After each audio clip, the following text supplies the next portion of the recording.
It felt like a roller coaster time, thinking so many genres and so many ideas flying around. And well done. Why not, eh? Hey, Why not? We could have made a terribly serious, grim film. that's like, true. You could always go You know that you're route. supposed to. Whoa. You're from Manchester. You're only supposed to make terribly grim films, aren't you? No, absolutely not. Absolutely not. I should say, I know that you yourself felt it. You said about 2 months before all this sort of fuss of so many awards are coming in, the National Board of Reviews and the LA Film Critics have just recently given it awards. You've got, I think, 8 wins so far. That there was a time when you felt this film was dead in the water, that there was a sense of, is anybody going to pay attention to us? And suddenly, kind of rags to riches story that's on screens happens to the film. Certainly, in terms of America, yeah, we were, because we lost our distributor there just a couple of months ago, 3 months ago, I guess. I mean, literally. And, you know, for a film like this, which has got some obvious obstacles for a mainstream American audience to get their head around, I thought, that's probably it. We won't even get released there. You know, I mean, I wasn't despondent because I sort of learned by being in India to always, you've got to accept fate sometimes. If that's the fate of the film, you accept it, because actually there's something corresponding to that, which is that it'll work in Europe. I thought it'll work in Europe because, you know, we're closer to India, we've got a more visible Indian population, certainly in Britain, and I thought it would work there, so I tried to be positive about it. Meanwhile, this other distributor, Fox Searchlight, had been looking at it, and they suddenly went mad for it. And they're the reason that it gets these kind of awards. And, you know, we've had a very nice award from the Biff area in the UK. But in America, those awards are really because Fox Searchlight went mad for the film and have been promoting it. And it's an extraordinary turnaround. And a bit like the kid, weirdly, a bit like the kid in the film. You look hopeless, and actually you're not. You know, you're going to get there somehow. You'll get there if you have the right approach and the right. You know, if what you dream of is right, then you'll get there in some way. You know. I don't know that when you initially read Simon Beaufoy, is that how you pronounce his name? The guy behind the Full Everybody Monty? calls him that. I love How do you it when it's pronounce called. He's from Yorkshire, Beaufoy.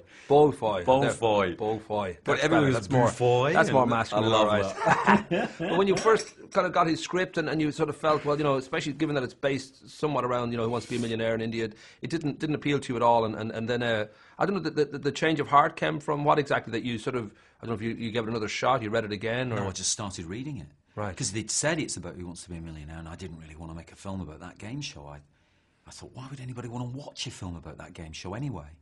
And then I saw his name on it. And he'd written the Full Monty, and I thought, I should read a bit of this at least, because he's obviously a very, very good writer. And 10 pages in, I was just new. Sometimes you have no choice, literally. It sounds a bit pretentious, but they pick you. They sort of just hijack you and say, you're doing this next. And it was a bit like that.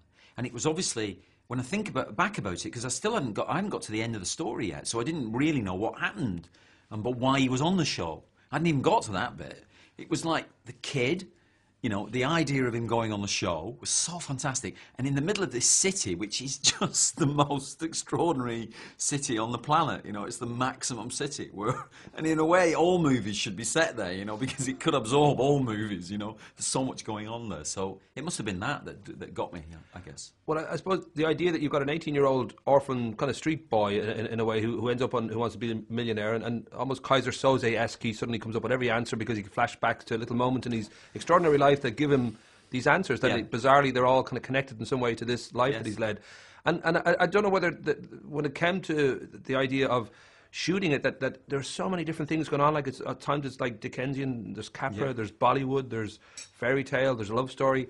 I mean, was this all you felt? Well, this will all just sort of this will flow. I can get away with all these different elements because there's such an energy and such a life about this. Or was it in the editing room that you realised what you'd got? Because it just seemed such an amazing trick to pull off. There's so many things going on but they all work. It is a mixture of styles, but you didn't really think what our dedication, apart from the narrative, which obviously you obey the narrative and try to deliver it as vividly as possible. Our other discipline was to try and capture the city, and the city is a mixture of all those styles. Everything's there, like you describe. You can't believe it, and they're all right next door to each other, you know. And it's very florid and vivid, and you have to include that. And it's coincidental beyond belief. You know, the idea of coincidence is just something that they embrace. It's wonderful. Of course that would happen. You know, of course you would find a kid in London to play the part in Bombay, because that's a coincidence that he's in your hometown.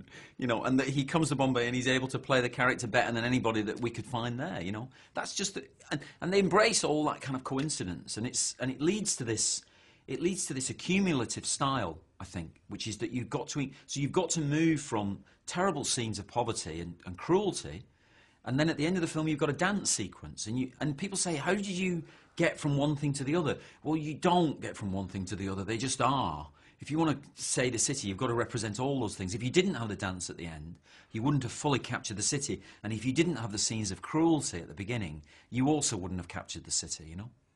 I know you mentioned that you're most comfortable making films below the radar and sometimes completely off the radar. And this one, I think in many ways, is somewhat off the beam because it is such a special kind of strange brew of wonderful elements. And as I say, it works amazingly well. Would you feel very comfortable now as a filmmaker? Is it always sort of film by film? Because, you know, Sunshine was a very brave film, and I thought it was a wonderful film too. And you've had your experience with Hollywood, with the beach, and to a degree your life less ordinary, and realise that that's not really for you, that you'd rather these small films like Trainspotting and Shallow Grave, your early breakthroughs.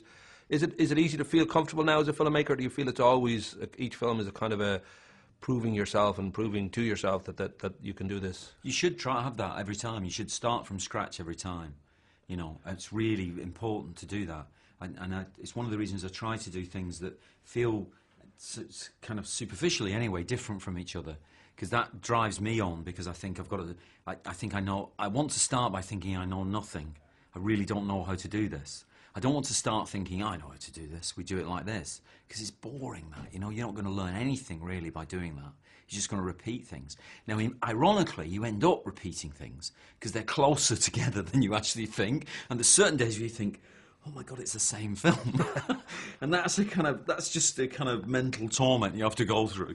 But you try to actually set yourself these challenges each time, which make each day getting up like it's a bit of a, you know, you're going to have to conquer something today in your mind, physically, journey-wise, whatever. You're going to have to conquer something different today, you know. One word answer. How many Oscar nominations do you think you're going to get for this one?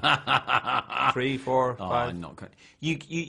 What we say, and seriously, is that if we're in the room, we'll be very, very happy. But if we are in the room, we will be at the back waving. I can guarantee that. That's all. Rock and roll. Okay, lovely to talk to you, man. Thanks. Well done. Much. Yeah. Nice to meet you.